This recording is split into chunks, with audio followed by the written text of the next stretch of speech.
I'm not ashamed to say that I was influenced to get this product. It's the Fender Tone Master Pro, and since its release in 2023, I've seen it not just in videos from friends like Will Bennett, but in an enormous amount of professional rigs. So yes, after seeing this thing week in and week out, I finally had the opportunity to try it for myself, so let's get into it.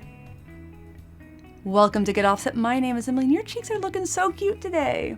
As for disclosures, Fender sent me this Tone Master Pro to incorporate into my workflow, but thoughts and opinions are all mine.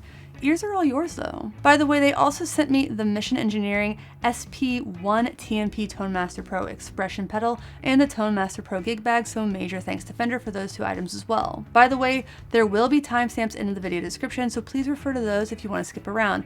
But here's what I'll be covering in this video. First, I'm going to talk about why I'm using the Tone Master Pro and how I'm using the Tone Master Pro. Then I'll cover two main patches I'll be using for an upcoming gig, including their routing. Next, I'll try to incorporate some footage from our rehearsal and or the concert. Sometimes that kind of thing works out well and sometimes it doesn't, so no promises. Finally, I'll check in the day after the gig to tell you about my overall experience with the Fender Tone Master Pro. I need a second to set this thing up, but I'll be right back so we can, hear it. I don't know if I've mentioned this before, but I'm in a band called Golden West and we have a big gig coming up. I've always thought that the Fender Tone Master Pro looked like an awesome tool for live shows, so I really want to use it this coming weekend at the Tractor Tavern. I've seen, like I said, tons of bands use this tool live, and it's always sounded great to my ears, and I wanted to see how I enjoyed the workflow of using the TMP versus a pedal board. Listen, obviously I love guitar pedals, and that love isn't going anywhere. But this just seems so much easier to gig with. I can't tell you how many times I've shown up for a gig and my pedal settings were all messed up from travel, or something just wasn't working. With the Tone Master Pro, I'll be able to recall my settings exactly how I like them every single time I turn it on. And I won't have to worry about patch cables breaking, my power supply failing, or a pedal giving up the ghost. And by the way, those are all things that have happened to me on road gigs. You might know that the Tone Master Pro is made to go direct to front of house or a mixing board or a recording interface, because not only are my stomp box style effects, think distortion and reverb, in there, my amps and amp settings are too.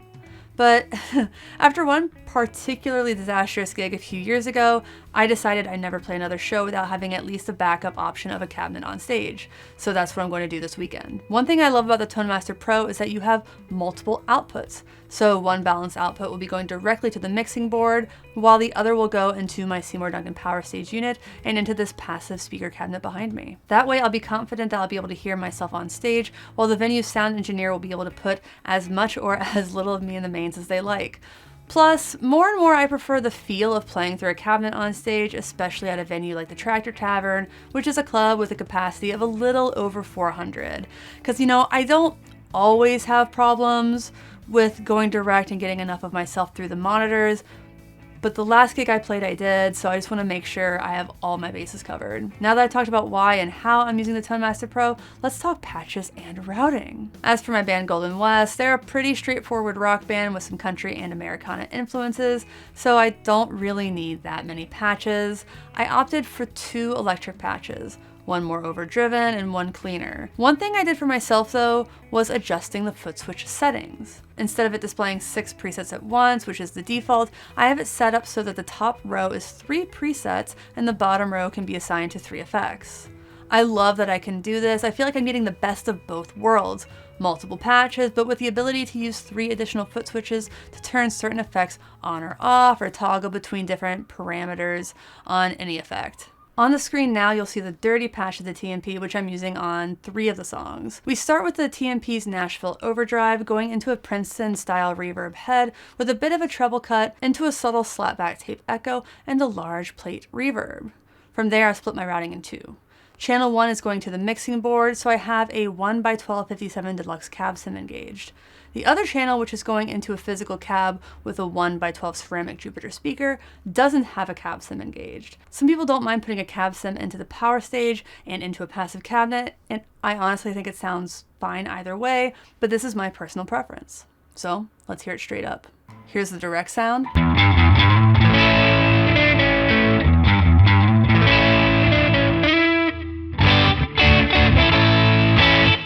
Blended sound with the passive cab.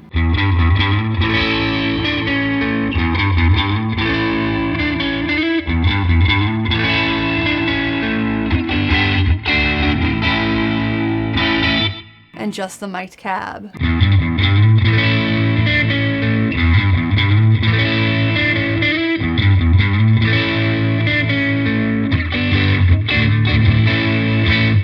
I have a few other things going on with this patch. First up is connecting the expression pedal to the output volume of the amp.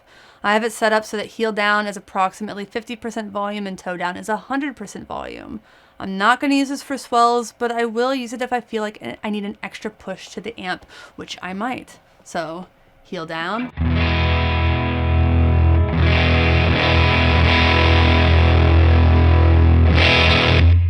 And I'm just going to go right back down to heel down, but you can hear it's a little bit of extra push, it's a little bit of extra volume, but it's not like overwhelming. The other thing I have set up is similar. I have a foot switch right there assigned to the Nashville overdrive, but it's not set to on or off. In fact, the Nashville overdrive is set to always on. It's just part of the core tone that I want to have with this patch. Instead, I have this first foot switch set to change the drive parameter in case I want more gain on one of our songs, which I very well might. So disengaged, which is how you've heard it so far, the gain knob is set to 50%. Engage, it's boosted up to 80.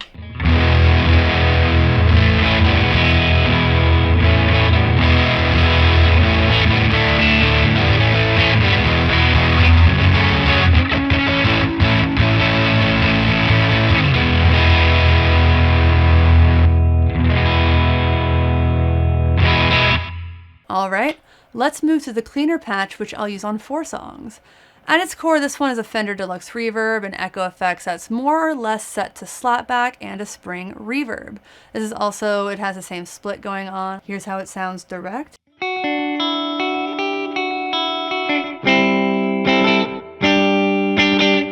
Here's a blended sound with the passive cab.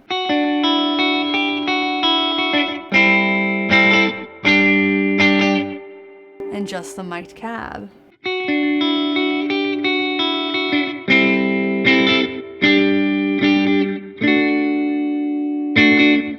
While the dirty patch just had the one foot switch that toggled between different gain settings, this time I've made it so I have the ability to have 3 different effects turn on or off with those 3 foot switches in the middle. One is the chorus, which I'll actually use on the song I was just playing. I'm going to stick with direct sound only going forward just to speed things up, but here's how that sounds.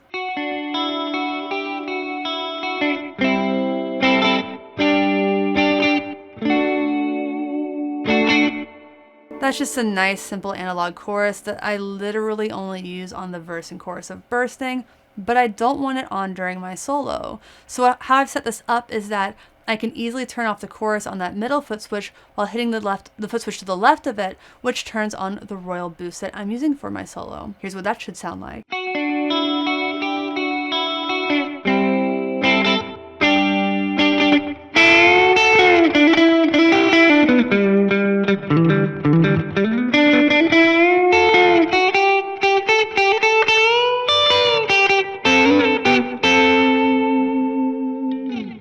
I think that's going to work out really well. If my feet can make that move, anyone's feet can. I actually have really, really tiny feet, but that is a massive digression that you don't need to know more about. And last but not least, we have one song called Burn It All Down where I might use this fun glitchy effect called the glooper, and here's what the glooper sounds like.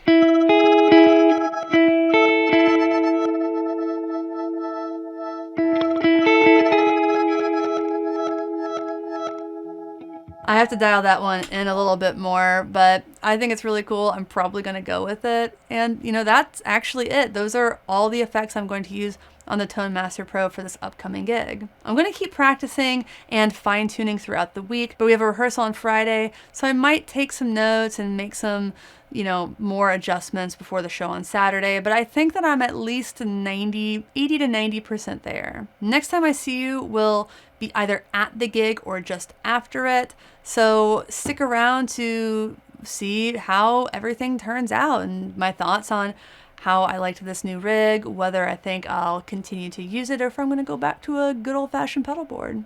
See you in a second.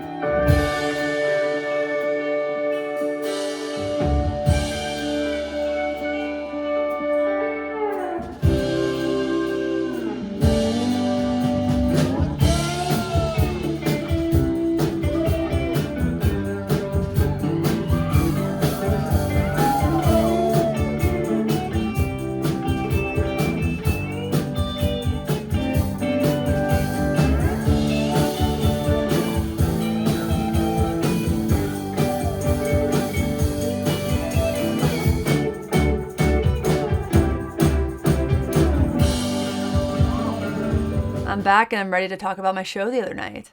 Unfortunately, I wasn't able to get any footage from setting up and sound check. Our check went right up against doors, so it was very much about making sure that everything was working and that our levels were solid. Oh, and before I forget, I'll have affiliate links to the Tone Master Pro and the Seymour Duncan PowerStage in the video description. Those affiliate links don't cost you anything extra to use, but when you buy something after clicking on them, a small portion of each sale is shared with me. It's a great way to support this channel doing things that, let's be honest with ourselves and each other, we were probably going to do anyway. But I'll start by talking about the Tone Master Pro in general. And basically it worked great, it sounded solid. I even got some compliments on my tone, which is always appreciated. And it was really nice not having to haul a pedal board and a heavy amp to the gig. The only issue I had was during setup. As you can see, there are lots of inputs and outputs on this thing, and at first I wasn't getting sound and I wasn't sure what was causing an issue.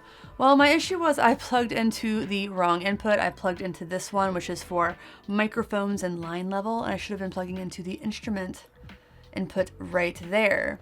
I'm not sure it would be a good idea to tape over the input that I never use, but I might get a neon Sharpie or something just to mark my go-to inputs, which in this case that was my go-to input. That was what was going to the front of house, and then I had a left output going to the PowerStage, but I'll talk about that a bit later. Just for the record, I don't want your takeaway to be from that statement that the inputs and outputs are a con. I actually think they're a huge pro. The flexibility with this in regards to being adaptable to your own workflow, no matter how weird it is, made it easy for me to use the Tone Master Pro my way, especially the part where, again, I was using the PowerStage to self-monitor. There are a few things I want to do differently next time. The big thing is that I want to make a third patch with some of the more weird effects, so I have a little bit more versatility. For this gig, I made a clean patch so I could use it on the country numbers and anything that didn't require a lot of gain. It was really good for that, but for future shows, I'd like a little bit more variety. But yeah, all in all, I really enjoyed gigging with the Fender Tone Master Pro, and I'm probably going to use it again when we play the Magnolia Fest in July. Oh, and a quick aside, I definitely recommend getting the gig bag Fender makes for the Tone Master Pro. It's sturdy, it keeps everything organized, and it has this huge, like absolutely huge outside pocket. It's the entire, it's a little messy in there right now, but you can see I have my instrument cables in there. I had my iPad in there earlier.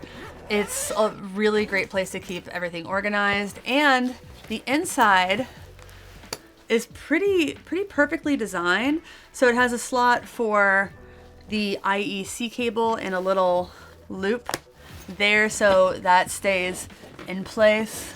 And we also have a designated spot for, I'm so goofy, for the expression pedal, and then a designated spot and straps to keep the Tone Master Pro in place.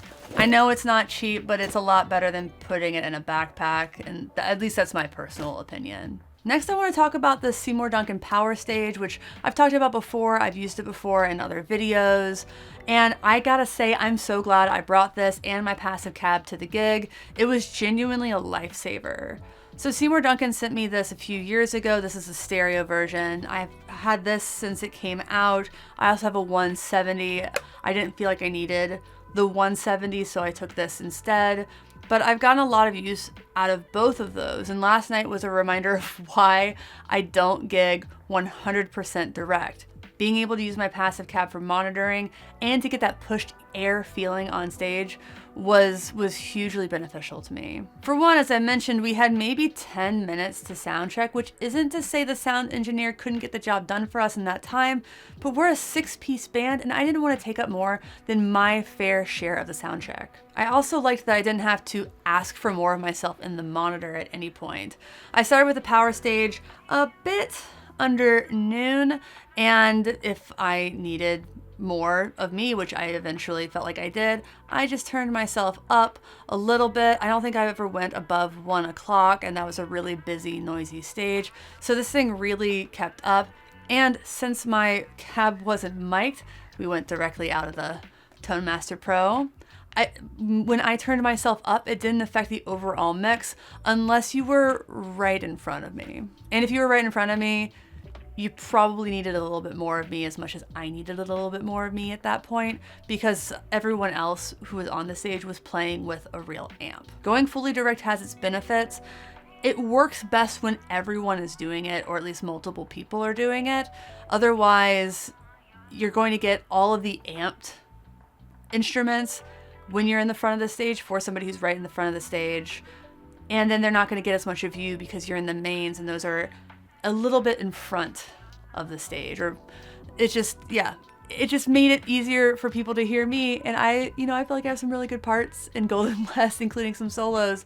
So I think that was kind of important. But yeah, using this was such an improvement, a positive difference over the last gig that I played at that same venue even, where I often couldn't hear myself very well.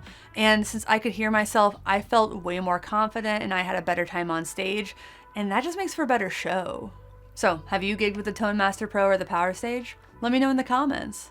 And thanks again to Fender and Seymour Duncan. Please like, comment, subscribe, and check out the affiliate links in the video description. And if you like this video, check out the one on the screen, which YouTube has chosen just for you. Thanks for watching. Thanks for understanding. Until next time, my name is Emily. Goodbye.